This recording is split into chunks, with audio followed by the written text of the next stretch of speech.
Let's talk a little bit about electrical safety at home. If you're like me, you like to get up in the morning and get your breakfast ready. Well, one of my favorite things in the world is the Pop-Tart.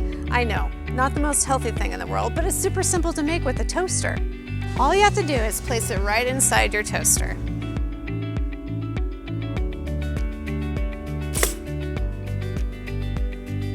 The frustrating thing about toasters is when your Pop-Tart or your toast gets stuck on the side of the toaster. So do you think that it would be smart or would it be hazardous for me to take a metal fork, remembering that metal is a conductor, and stick that inside the toaster to fish out my Pop-Tart? You're right, it would be hazardous. Metal is a conductor, and that allows for the electrons to leave their safe space to find a way to get into ground. I would become part of that circuit and I would receive a shock. So we don't want to use a metal fork. So what about plastic?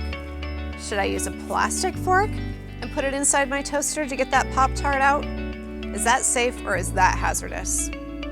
You're right, it's hazardous because my fork can actually catch on fire and melt. Now I've got this gross plastic goo all over my Pop-Tart and I can't eat it. The safest thing that we can do is unplug our toaster from the wall. Take the whole toaster over to the kitchen sink. We don't want to do this over the counter.